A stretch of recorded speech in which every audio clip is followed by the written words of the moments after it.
Shalom, Bapak Ibu yang dikasihi Tuhan. Mari kita akan baca firman Tuhan dari 2 Korintus pasal 4, ayat 1 sampai ayat yang ke-14. Saya ulangi, 2 Korintus pasal 4, ayat 1 sampai ayat yang ke-14. Demikianlah firman Tuhan dengan perikop yang berjudul Harta Rohani dalam Bejana Tanah. Oleh kemurahan Allah kami telah menerima pelayanan ini. Karena itu kami tidak tawar hati, tetapi kami menolak segala perbuatan tersembunyi yang memalukan. Kami tidak berlaku licik dan tidak memasukkan firman Allah. Sebaliknya kami menyatakan kebenaran dan dengan demikian kami menyerahkan diri kami untuk dipertimbangkan oleh semua orang di hadapan Allah. Jika Injil yang kami beritakan masih tertutup juga, maka ia tertutup untuk mereka yang akan binasa, yaitu orang-orang yang tidak percaya, yang pikirannya telah dibutakan oleh ilah zaman ini, sehingga mereka tidak melihat cahaya Injil tentang kemuliaan Kristus yang adalah gambaran Allah. Sebab bukan diri kami yang kami beritakan, tetapi Yesus Kristus sebagai Tuhan, dan diri kami sebagai hamba-Mu karena kehendak Yesus. Sebab Allah yang telah berfirman, dari dalam gelap akan terbit terang. Ia juga yang membuat terangnya bercahaya di dalam hati kita, supaya kita beroleh terang dari pengetahuan tentang kemuliaan Allah yang nampak pada wajah Kristus. Tetapi harta ini kami punya dalam bejana tanah liat, supaya nyata bahwa kekuatan yang berlimpah-limpah itu berasal dari Allah, bukan dari diri kami. Dalam segala hal kami ditindas, kami tidak terjepit, kami habis akal, namun tidak putus asa, kami dianiaya, namun tidak ditinggalkan sendirian, kami dihempaskan, namun tidak binasa. Kami senantiasa membawa kematian Yesus di dalam tubuh kami, supaya kehidupan Yesus juga menjadi nyata di dalam tubuh kami. Sebab kami yang masih hidup ini terus-menerus diserahkan kepada maut karena Yesus, supaya juga hidup Yesus menjadi nyata di dalam tubuh kami yang fana ini. Maka demikianlah maut giat di dalam diri kami, dan hidup giat di dalam kamu. Namun karena kami memiliki roh iman yang sama seperti ada tertulis, aku percaya, sebab itu aku berkata-kata. Maka kami juga percaya dan sebab itu kami juga berkata-kata. Ayat yang terakhir, 14. Karena kami tahu bahwa Ia yang telah membangkitkan Tuhan Yesus akan membangkitkan kami juga bersama-sama dengan Yesus.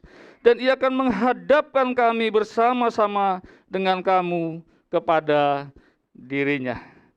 Bapak Ibu yang dikasihi Tuhan, judul dari firman Tuhan khotbah pada kesempatan ini saya dikasih judul kehilangan tapi tak ditinggal. Bagian pokoknya saya akan bacakan kembali, yaitu pada ayat yang 8 sampai 10. Dalam segala hal kami ditindas, namun kami tidak terjepit. Kami habis akal, namun tidak putus asa. Kami dianiaya, namun tak ditinggalkan sendirian.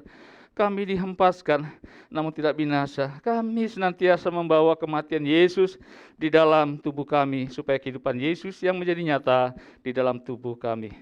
Waktu saya pelajari tentang bagian ini, ada hal yang menarik.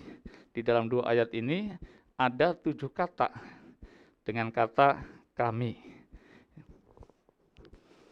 Ya, artinya Bapak Ibu yang dikasihi Tuhan, ini kan sedang berbicara tentang sebagai anak-anak Tuhan, dalam Tuhan, ya kita juga alami penderitaan Kristus, sebagaimana Kristus alami penderitaan. Nah, ini adalah surat Paulus kepada jemaat Korintus. Dia tulis kata kami, ini ada 7, artinya bahwa penderitaan karena Kristus bukan saja dialami oleh Paulus sebagai hambanya. Kami itu kan jamak bentuknya, nggak sendiri. Jadi termasuk juga rekan sekerja Paulus dan jemaat yang percaya kepada Kristus di Korintus, dan juga ya atau termasuk semua kita yang percaya di dalam Tuhan. Amin. Jadi kita orang yang percaya di dalam Kristus itu identik kita mengalami penderitaan karena Kristus. Amin. Bapak Ibu dikasih Tuhan, dalam kehidupan setiap orang pasti mengalami tekanan. Ya. Pergumulan, pencobaan, bahkan kehilangannya akhirnya dapat membuat hidup terpuruk. Ya, sampai di situ dulu ya. Bahwa setiap orang itu pasti mengalami penderitaan, masalah, pergumulan. Tapi tergantung bagaimana masalah itu kita hadapi. Ya. Dalam istilah fisiologi itu ada namanya distress. Distress itu orang menghadapi masalah, tekanan, pergumulan, seperti tadi katakan pencobaan dan sebagainya, bahkan sampai mengalami kehilangan sesuatu yang berharga, yang terbaik begitu ya, itu bisa menimbulkan orang menjadi semakin terpuruk.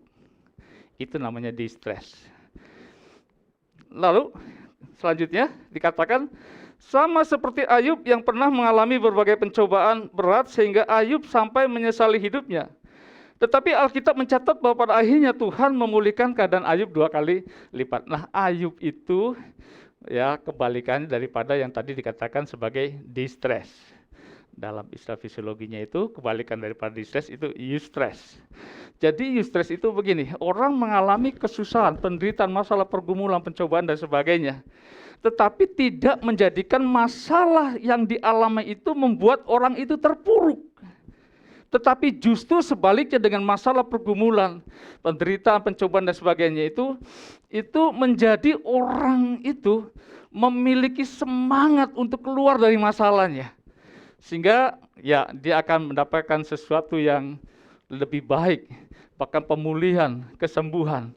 Baru saja tadi saya ngobrol dengan Pak Cengti, pinjam ceritanya Pak Cengti tentang mobil. Mobil itu kalau dia ada gangguan harus segera diperbaiki. Kalau tidak, nambah rusak, distress. Nah, seharusnya dengan mobil yang rusak itu diperbaiki, diservis. Oleh karena itu, atau dengan demikian, maka mobil itu akan menjadi kondisi lebih baik lagi. Itu namanya eustress. Itu nggak jauh dalam kehidupan kita sehari-hari. Ada banyak orang yang terpuruk justru dalam keadaan kondisi hari-hari ini. Oleh karena itu firman Tuhan ini sangat tepat sekali bagi kita. Bagaimana kita belajar sebagai anak Tuhan. Sudut pandang firman Tuhan. Bagaimana kita menghadapi masalah pergumulan yang kita hadapi. Sehingga kita tidak menjadi terpuruk. Tapi sebaliknya. Dengan masalah-masalah yang kita alami justru menjadikan kita itu semakin kita mengenal Tuhan. Semakin mengenal kebaikan Tuhan, semakin hidup di dalam Tuhan Yesus dipermuliakan. Amin Bapak Ibu yang dikasih Tuhan. Bapak Ibu yang dikasih Tuhan, menjadi orang percaya dan diberkati seperti halnya kita, itu bukan berarti kita lepas dari punya masalah. Ada yang tidak punya masalah? Bohong. Semua pernah mengalami masalah, berat ataupun kecil. Masalah itu tidak pandang umur, mau kecil, mau sedang, remaja, dewasa, sampai tua, semua orang punya masalah masing-masing. Firman Tuhan berkata tentang Ayub ini, Ayub itu orang yang saleh, orang yang jujur, kata firman Tuhan. Katakan demikian dalam Ayub pasal 1:1. Juga Ayub itulah orang yang takut akan Allah dan menjauhi kejahatan. Bandingkan dengan saudara dan saya, jauh ya. Ini sudah komplit sekali, paket komplit. Saleh, jujur, takut akan Tuhan, dan menjauhi kejahatan. Dan itu adalah pengakuan yang dari Tuhan sendiri. Kadang-kadang kita dibilang baik, begitu ya, jujur, saleh dan sebagainya. Kan teman kita yang bilang, apalagi kita sendiri. Ini Tuhan sendiri yang bilang tentang Ayub yang luar biasa ini. Tapi Ayub pun, sekalipun dia hidup saleh, takut akan Tuhan, jujur, menjauhi kejahatan, dia juga tidak lepas mengalami pencobaan. Jadi kalau kita yang biasa-biasa gini, waktu kena masalah pencobaan aja sudah sepertinya semaput begitu ya. Ayub mengalami penderitaan yang luar biasa. Tuhan izinkan Ayub mengalami pencobaan. Bayangkan Bapak Ibu, harta bendanya ludes, 3 anaknya meninggal, lalu hewan ternaknya juga mati. Dan lebih daripada itu, Ayub juga dia mengalami sakit kulit yang sangat parah. Dari ujung palanya sampai, atau batok kepalanya sampai telapak kakinya. Penderitaan yang luar biasa. Ya, belum lagi penderitaan-penderitaan yang lain pastinya. Tapi Bapak Ibu dikasih Tuhan, dalam semuanya itu Ayub tidak berbuat dosa dari atau dengan bibirnya. Luar biasa enggak? Ya, bahkan kita tahu ya, istrinya saja yang seharusnya sebagai penolong justru sebaliknya. Ya, dia mempengaruhi Ayub untuk mengutuki Tuhannya. Dalam hal ini Bapak Ibu dikasih Tuhan, Ayub tetap setia kepada Tuhan. Kata kuncinya adalah setia. Apa Ibu-ibu, Bapak-bapak? Kata kuncinya adalah setia. Nah, saya ambil di KKB atau Kamus Bahasa Indonesia. Setia itu artinya berpegang teguh pada janji pendirian. Orang setia itu adalah orang yang patuh. Juga orang setia itu sama dengan orang yang taat. Dalam bahasa aslinya itu, dalam bahasa Ibrani ya, taat itu adalah shema. Shema itu mendengar dan melakukan. Jadi orang yang setia itu bukan saja cuma iya ngomong ini iya, enggak. Tapi juga melakukan. Itulah orang yang setia. Bapak Ibu yang dikasih Tuhan, bagaimana caranya agar kita tetap setia di dalam pergumulan yang berat? Ada 3 hal. Yang pertama, tetap memberitakan Tuhan. Dalam 2 Korintus di pasal 4 dan 5, maksudnya 2 Korintus pasal 4 ayat 5, sebab bukan diri kami yang kami beritakan, tetapi Yesus Kristus sebagai Tuhan, dan diri kami sebagai hamba-Mu karena kehendak Yesus. Rasul Paulus dalam surat Korintus mengingatkan agar kita, Bapak Ibu, senantiasa memberitakan Yesus sebagai Tuhan, walaupun di tengah pergumulan dan keadaan yang sulit. Dengan memberitakan Tuhan, kita akan mengingat semua kebaikan Tuhan dan pertolongannya yang tidak pernah datang terlambat. Dalam surat Filipi ini, ibu-ibu yang dikasih Tuhan, Paulus itu tadi awal saya katakan dia mengalami penderitaan Kristus yang sangat luar biasa. Tetapi dalam penderitaan itu tetap dia beritakan firman Tuhan. Dan kita tahu surat Filipi, Kolose, Efesius, Ibrani itu ditulis oleh Paulus pada saat Paulus mengalami penderitaan ada di penjara. Ya di samping di luar penjara pun sama. Dimanapun dia melayani Tuhan, alami penderitaan karena Kristus. Saat pelayan di luar penjara, ya dia alami banyak penderitaan juga. Oleh karena itu dalam 2 Timotius pasal 4 ayat 2a, ya Bapak Ibu, katakan beritakanlah firman, siap sedialah baik atau tidak baik waktunya. Bukan saja waktu lagi moodnya enak, berkatnya lagi banyak, lagi lancar ya, lagi senang-senang. Kemudian yuk kita beritakan firman lain, bagus banget. Tetapi juga waktu kita alami sedang kesusahan. Yang jelas kesusahannya karena apa dulu? Kalau kesusahan kita karena berbuat kriminal, berbuat pidana, melanggar hukum, lalu kita bersaksi, rasanya jadi batu sandungan. Tentu saja adalah penderitaan yang bukan karena kita berbuat kriminal. Ya itu beresin dulu seperti itu ya. Karena itu sangat akan menjadi batu sandungan. Tetapi dalam hal ini adalah melayani Tuhan. Penderitaan itu bukan karena penderitaan berbuat kejahatan, oleh karena kejahatan. Bapak Ibu dikasih Tuhan, layanilah Tuhan dalam situasi kondisi apapun juga. Artinya bahwa penderitaan dan pergumulan masalah yang ada itu tidak menghambat untuk dapat menyaksikan kebaikan dan kasih Tuhan.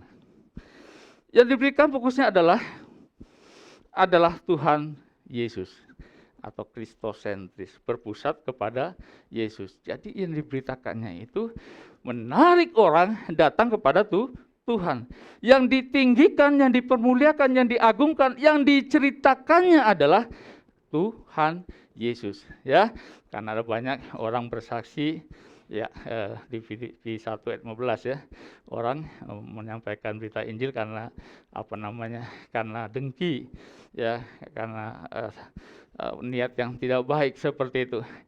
Tapi beritakanlah Injil, hanya Tuhan yang diberitakan. Ada juga orang yang bersaksi yang menyampaikan unek-unek pribadinya sehingga orang menimbulkan belas kasih kepada orang kesaksiannya. Bukan itu juga, Bapak Ibu. Di YouTube banyak orang bersaksi sepertinya begitu, tapi dengan maki-maki orang, maki-maki agama lain. Bukan seperti itu, ya, menyampaikan kebencian. Bapak Ibu yang dikasihi Tuhan, contoh dalam Perjanjian Lama yang juga banyak mengalami penderitaan adalah Daud. Kalau kita baca Mazmur, banyak sekali bagaimana Daud mengungkapkan sukacitanya, kasihnya, menyaksikan betapa baiknya Tuhan dalam segala sesuatunya. Dia pertolongan satu-satunya, tempat perlindungan, damai sejahtera Tuhan hanya di dalam Dia, tentang semua kebaikan Tuhan. Tapi tahukah Bapak Ibu yang dikasihi Tuhan, Daud menyampaikan itu adalah sebuah kesaksian bahwa waktu-waktu itu dia juga sedang mengalami, ya, seperti halnya begini. Daud itu dia melarikan diri, ya, dari Saul karena Saul menginginkan kematiannya. Apakah enak seperti itu? Ya, ada banyak tantangan, rintangan, kesedihan yang Daud alami. Atau pada saat di mana Daud sudah menjadi raja, duduk di tahtanya, Bapak Ibu dikasihi Tuhan, anaknya yang bernama Absalom dia memberontak. Lalu dia juga melarikan diri. Bagaimana rasanya seperti apa seorang raja yang keluar dari istananya menjadi pelarian? Tetapi banyak penderitaan-penderitaan yang Ayub alami. Di sanalah Ayub kemudian menemukan, melihat, menyaksikan kasih dan kebaikan Tuhan. Oleh karena itu di dalam Mazmur 119 ayat 1 katakan bahwa aku tertindas itu baik bagiku, supaya aku belajar ketetapan-ketetapan firman-Mu. Ini pastinya adalah juga tidak lepas dari pengalaman Daud dalam perjalanan kehidupannya. Bahwa banyak persoalan, pergumulan, masalah yang dihadapi. Selama itu Tuhan adalah satu-satu pengharapan, tempat pertolongannya dalam segala sesuatunya. Maka yang terjadi adalah bukan keluh kesah. Bukan sesuatu penindaan yang membuat kita semakin distres, terpuruk. Tetapi justru waktu kita alami penderitaan, masalah, pergumulan, dan sebagainya, pencobaan sebagainya kita alami. Kalau kita bawa dalam Tuhan, kita akan menemukan pertolongan Tuhan. Kita akan mendapatkan kasih dan kebaikan Tuhan. Amin. Oleh sebab itulah tadi Daud katakan, pada saat ketertindasan itu, tertindas itu berbicara tentang satu keadaan masalah yang memberatkan hatinya, yang membuat sesak hatinya, yang membuat juga bisa jadi nggak nyaman dalam hidupan karena ada masalah-masalah menimpa dirinya. Tetapi sekali lagi, dari semua itu dia dapat menyaksikan kebaikan Tuhan. Oleh karena itu dikatakan, aku belajar ketetapan firman Tuhan. Ada banyak kesaksian-kesaksian yang kita alami. Aku bersaksi Tuhan baik menolong saya, Dia menyembuhkan saya, Dia menjadikan dulu saya bangkrut, sekarang dipulihkan, dan sebagainya. Semua berawal dari kita mengalami keterpurukan. Lalu karena datang pada Tuhan, pertolongan Tuhan dinyatakan. Amin.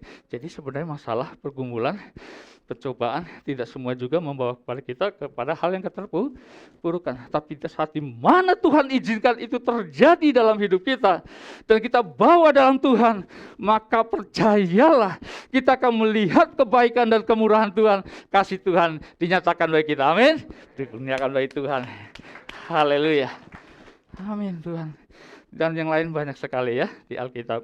Yeremia, Yesaya, bagi Yeremia sampai disebut juga sebagai nabi nabi Yeremia itu adalah nabi Yeremia itu penangis, ya, peratap, ya, lagi penangan. Jadi perjalanan kehidupannya ratapannya buahnya, ya, makanya juga ada kitab ratapan itu, ya. Bapak Ibu yang dikasihi Tuhan, saya lanjutkan. Di dalam pelayanan di gereja-gereja di pedesaan pun, Ya, saya banyak menemukan juga di saat-saat kesulitan yang ada di pedesaan itu. Tetapi kami sangat banyak diberkati dengan kesaksian-kesaksian hamba Tuhan dan jemaatnya di masa kesukaran, kesulitan yang mereka hadapi. Bapak Ibu, poin yang kedua. Bagaimana caranya agar kita dapat tetap setia di tengah pergumulan yang berat? Yang kedua adalah tetap menyadari kekuatan Allah. Izinkan saya minta minum dulu ya. Haleluya. Maaf, terjeda dulu ya. Iya. Harus.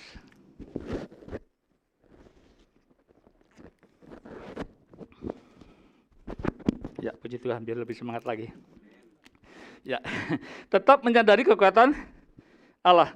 Di 2 Korintus pasal 4 ayat 7 dikatakan demikian. Tetapi harta ini kami punya dalam bejana tanah liat, supaya nyata bahwa kekuatan yang melimpah-limpah itu berasal dari Allah, bukan dari kami. Saya mau jelaskan. Manusia itu menyimpan barang sesuatu yang berharga itu pasti di tempat yang aman, betul? Yang kuat. Kalau surat-surat penting itu orang simpen di kotak besi ya, yang kuat. Itu harganya ada bisa jutaan. Ada sampai ratusan juta bahkan ya. Tetapi penilaian Tuhan itu berbeda dengan penilaian manusia, Bapak Ibu. Tuhan justru memakai tempat penyimpanan yang rapuh. Apa itu? Bejana tanah liat. Untuk sesuatu yang memiliki nilai yang sangat besar, yang sangat tinggi, yang sangat agung. Bapak Ibu, manusia itu memiliki dua dimensi. Jika yang pertama katakan begini, 1 Korintus 15 ayat 44b, jika ada tubuh alamiah atau tubuh jasmani, maka ada juga tubuh rohaniah. Yang pertama ya, tubuh jasmani atau alamiah itu, Rasul Paulus menggambarkan dirinya sebagai bejana tanah liat yang rapuh dan mudah pecah. Dan kepada manusia yang rapuh ini, meskipun mendapat tekanan dalam berbagai bentuk, ia tidak akan rusak maupun pecah. Di ayat 7-12-nya. Dan Tuhan Yesus mempercayakan harta berharga yang yang sangat berharga ini, yaitu adalah Injil. Kedua, dimensi tubuh rohani kita, yaitu hati kita ya, sebagai pusat kecerdasan rohani kita, di mana roh Allah itu bersemayam. Manusia yang rapuh menjadi berharga karena dipercayakan harta Injil dan dikuatkan oleh Allah. Sebab itu, Bapak Ibu, waktu saya renungkan tentang ini, ada hal yang menarik saya dapatkan. Aktifkanlah firman Tuhan dalam hati kita. Isi dengan firman Tuhan setiap hari. Kita rapuh, mudah sakit. Betul? Ya, bahkan kalau kita baca di dalam ayat 16-nya itu, manusia jasmani itu semakin hari menjadi semakin merosot, khususnya karena umur, karena sakit penyakit, karena kefanaan dunia ini. Tapi manusia batinia itu dapat diperbaharui dari hari lepas hari. Itu menunjukkan bahwa ibu-ibu, bapak-bapak yang kasih Tuhan, siapa kita di antara semuanya? Kita semua adalah orang yang rapuh sesungguhnya, punya fisik yang rapuh, nggak ada yang kuat. Tuhan nggak ciptakan kita dari apa yang lebih kuat, baja atau besi atau logam apa yang kuat, dari tanah liat, rapuh. Bapak Ibu yang dikasih Tuhan. Oleh karena itu di dalam rapuh itu Tuhan taruh Injilnya. Ini artinya kita ini semua yang dimana roh Allah bersemayam dalam kita yang rapuh ini. Kekuatan kita itu karena apa? Semata-mata karena Tuhan. Oleh karena itu kita sering bilang begini, yang benernya begitu ya, bahwa kita tuh lemah tanpa Tuhan. Amin. Kita nggak berdaya, kita nggak mampu. Apa hebatnya kita? Kita tuh cuma bejana tanah liat saja. Jadi apa sih bahwa kita sombongkan? Kita tuh nggak apa-apa. Yang menjadi kuat itu karena roh Allah, Injil kekuatan Allah itu ada dalam setiap kita. Oleh karena itu bagian kita adalah supaya kita kuat menghadapi tantangan, rintangan di dalam tubuh kita ini yang lemah, yang rapuh ini adalah firman Tuhan. Amin. Injil kekuatan Allah. Oleh karena itu setiap hari baca firman. Saudara, Bapak Ibu, kalau kita sewaktu-waktu makan lemes, jarang makan, mati. Demikianlah tubuh, jasmani, rohani kita isi dengan firman setiap hari. Bahkan saya mau kasih tahu ya, kan kalau kita baca aba, itu jangan di aba saja, di pojok itu ada garis 3 itu. Klik di situ nanti ada renungannya, baca, bagus sekali renungannya. Ya, aba pria sudah 2 kali, masuk ke yang ketiga, ya semua ya baca aba. Yuk yang di pojok itu ada renungannya, baca bagus sekali. Jadi kita tidak hanya cuma baca, ya kan, pasal-pasalnya, tapi juga ada renungannya. Kita akan menjadi semakin kuat. Amin. Kita akan menjadi semakin bergairah dalam penginjilan Tuhan. Bahkan di waktu-waktu hari-hari ini, solusi yang terbaik adalah di tengah-tengah kesulitan yang banyak melanda orang, termasuk orang-orang Kristen, orang-orang yang percaya kepada Tuhan. Baca firman Tuhan, makan firman Tuhan, makan mana ya, makan rohani. Amin. Bapak Ibu, bagaimana kita akan menjadi kuat? Lah kalau kita nggak pernah makan, ya kita nggak dapat energinya daripada Tuhan. Baca firman Tuhan setiap hari. Firman Tuhan ditaruh dalam hati kita, renungkan dan dihidupi. Dampaknya adalah memampukan dalam menghadapi masalah penderitaan apapun yang kita hadapi. Kita akan hidup dalam kebenaran firman-Nya. Sebab itu Rasul Paulus katakan demikian. Dalam 2 Korintus 12, 9-10. Cukuplah kasih karuniaku bagimu, sebab justru dalam kelemahanku kuasaku menjadi sempurna.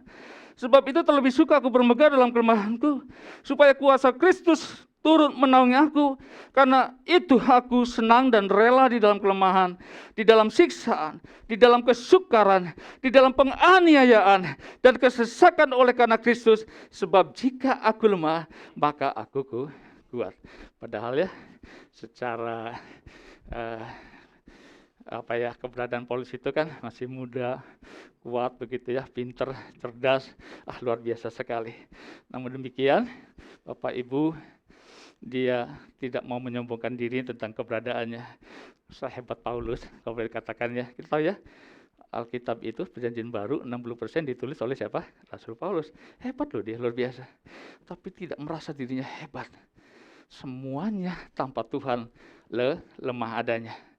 Ya, oleh karena itu kita tetap hidup di dalam kekuatan Tuhan, ya. Tuhan kekuatan bagi kita semuanya. Yang ketiga, bagaimana caranya agar kita dapat setia di tengah pergumulan yang berat? Yang ketiga, tetap berharap pada anugerah Allah.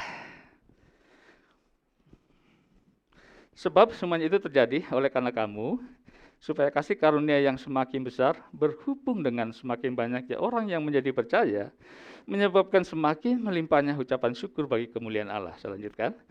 Agar dapat bangkit dari keterpurukan, kita harus berhenti menyalahkan diri sendiri. Kita harus yakin bahwa apapun masalah yang kita alami, kita akan kuat bersama dengan Tuhan. Di Filipi 4 ayat 13, segala perkara dapat kutanggung di dalam Dia yang memberi kekuatan kepadaku. Segala perkara dapat kutanggung di dalam Dia yang memberi kekuatan. Kita nggak mampu. Oleh karena itu libatkan Tuhan. Kita rapuh, kita nggak berdaya, lemah pokoknya kita tuh. Apa sih hebatnya kita? Ya, hadapi masalah bersama dengan Tuhan. Cakap menanggungnya. Bukan karena kita hebat, tapi karena Tuhan. Amin ya. Bapak Ibu yang dikasih Tuhan.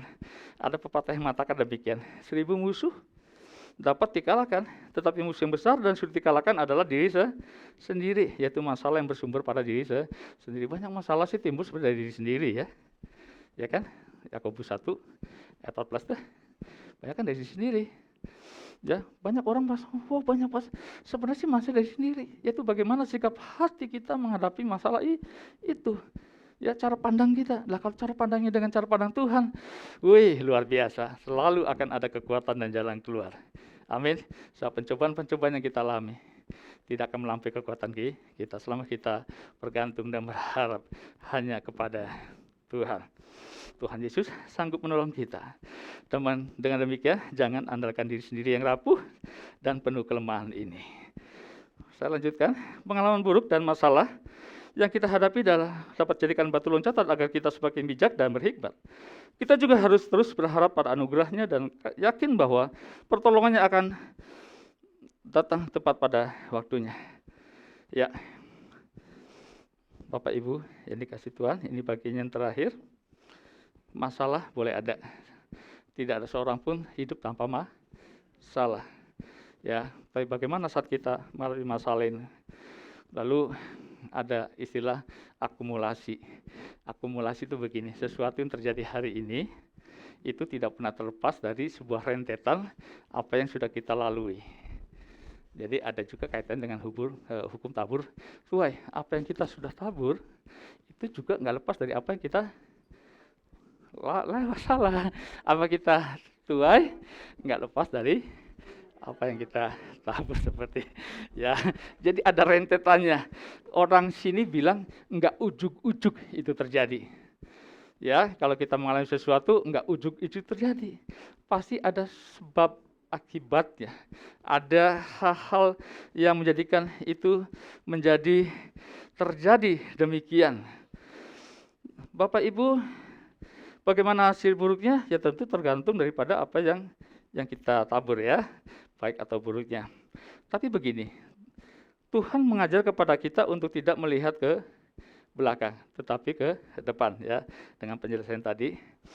Begini, Rasul Paulus dalam Filipi 3:13b sampai 14, aku melupakan apa yang telah di belakangku dan mengarahkan diri kepada apa yang dihadapkanku dan berlari-lari kepada tujuan untuk memperoleh hadiah, yaitu panggil surgawi dari Allah dalam Kristus Yesus. Tadi saya pinjam cerita dengan Pak Cengdi. Yang sekarang saya pinjam cerita mengenai Pak Tarwan. Pak Tarwan ada ya? Wah, amin. Apa profesi Pak Tarwan? Driver, keren, driver ya, supir. Apa yang supir kerjakan? Supir itu Bapak Ibu, coba bayangkan ya, sedang pegang mobil. Pasti pandangannya ke depan. Kaca di depan itu lebih luas. Ada kaca yang lain supaya kita bisa lihat, ada spion kiri kanan yang juga di depan itu. Ada kalau bus ada tambahannya kecil-kecil gitu. Itu berbicara tentang satu kehidupan kita sebagai suatu ilustrasi. Hidup itu ke depan. Jangan pandang ke belakang, keserimpung jatuh, blok. Beda cerita Pak Tarwan. Itu nggak boleh juga. Ini ceritanya kita sedang perjalanan itu nggak bisa mundur, jadi nggak bisa diambil ilustrasi itu ya. Ada spionnya kecil saja kita bisa lihat. Itu sebagai penyeimbang saja. Kalaupun kita melihat ke belakang adalah kita belajar dari pengalaman-pengalaman di masa lalu. Tapi bukan hal yang menjadi persoalan yang utama dalam hidup kita. Sekali lagi seperti Paulus katakan, berjalan maju ke depan itu Bapak Ibu, berlari-lari untuk sampai tujuan memperoleh hadiah, yaitu panggilan surgawi dari Allah dalam Kristus Yesus. Artinya begini, kita jalan maju bersama dengan jalan serta Yesus, jalan sertanya setiap hari. Oke, sampai tujuan. Dan tahu nggak, perjalanan itu tidak mungkin tanpa masalah. Amin. Semua ada masalah. Bagaimana sikap hati kita itu? Ya, kita yang nggak mampu, nggak tahu petunjuknya, ada GPS-nya. Apa itu firman? Oleh karena itu setiap hari kita baca firman, renungkan firman sebagai GPS-nya. Mazmur 119:105. Firman itu pelita bagi kakiku dan terang bagi jalan, supaya nggak tersesat, nggak tersandung, nggak menyimpang ke kanan dan ke kiri. Tidak memandang ke belakang kita, sehingga kita tidak sampai tujuan yang diharapkan. Apakah tujuannya itu? Paulus katakan yaitu memperoleh hadiah, yaitu panggilan surgawi dari Allah dalam Kristus Yesus. Dan semua kita dapatkan dalam kesetiaan kita, sekalipun ada masalah, persoalan, pergumulan, penderitaan, pencobaan dan sebagainya kita alami di dunia ini. Dan ingat juga ya, itu sementara. Amin. Bapak Ibu dikasih Tuhan, firman Tuhan saya cukup sampai sini. Mari tim musik bangkit berdiri, saya undang semuanya. Haleluya Yesus.